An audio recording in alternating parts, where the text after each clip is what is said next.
Samantala, naging abala at produktibo ang buong linggo ni Pangulong Ferdinand R. Marcos Jr. Kabilang narito ang kanyang working visit sa United Arab Emirates. Sa mga detalye niyan sa report ni Kenneth Pasyente.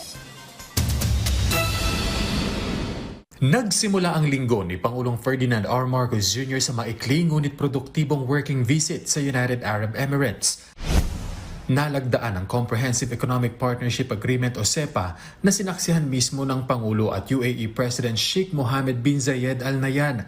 Layunin ng kasunduan na pababain ang taripa, palawakin ang market access para sa produkto at serbisyo, palakasin ang investment flows at lumikha ng bagong oportunidad para sa mga Filipino professionals sa UAE. Napirmahan din ang Memorandum of Understanding patungkol sa depensa na ayon sa Pangulo ay isang plataporma para sa pagtutulungan ng dalawang bansang isulong ang defense technologies at palakasin ang kakayahan ng armed forces ng dalawang bansa.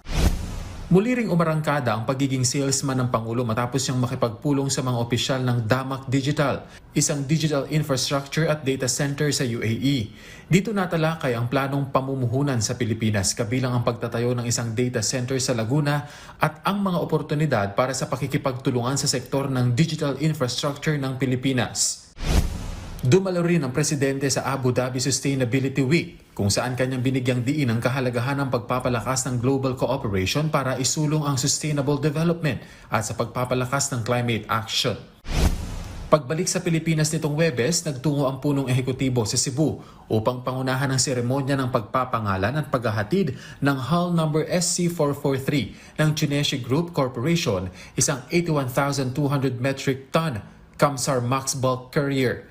Ito ang kauna-unahang uri nito sa buong mundo na may kakayahang tumakbo gamit ang parehong methanol at tradisyonal na gasolina. Isang inobasyon na inaasahang magpapababa ng malaki sa emisyon kumpara sa mga karaniwang barko. Bumisita rin si Pangulong Marcos Jr. sa Cebu Provincial Hospital sa Balamban.